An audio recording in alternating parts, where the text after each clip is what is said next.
rumah renovated di Taman Flat Sri Janggus ni. Kalau hampa tengok ni, rumah ni sesuai untuk yang baru kahwin. Ada 3 bilik, 2 toilet. Ini living hall dah. Hampa tengok, owner dah buat dah cantik, kipas, lampu, semua cun. Dah cat baru semua ni untuk hampa. Kalau tengok, ini adalah master bedroom dia pula. Master bedroom dia just nice. Boleh masuk double queen bed lah. Queen bed boleh masuk. Okey, ada satu toilet sini. Dia bukan 1+1 toilet, dia ada 2 toilet. Okey, yang ni bilik kedua.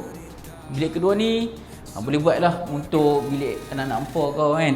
Sebab tu rumah ni sesuai untuk pasangan baru kahwin ataupun bujang kan. Nampak investment pun boleh sini. Okey, ni bilik ketiga. Bilik ketiga dia lebih kurang macam bilik kedua tadi, besar dah. Dan ini bahagian kitchen dia. Bahagian kitchen dia owner dah buat ni. Tabletop ni untuk basuh. Okey, kalau hampa ada bajet, hampa buat sini L shape ni untuk memasak pula. Dan ini bahagian toilet. Toilet luar. Satu toilet sini dan sini ruang untuk nak membasuh. Jadi rumah ni terletak center dekat Almah, dekat Bukit Pentajam, dekat dengan Kulin.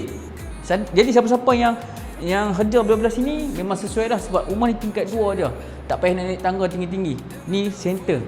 Dan rumah ni nak dia harga dalam lebih kurang 210 macam tu. Harga boleh nego lagi.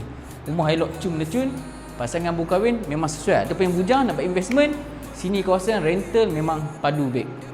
So, halo Bangsa Luar Tanah, kita kontak sampai jadi.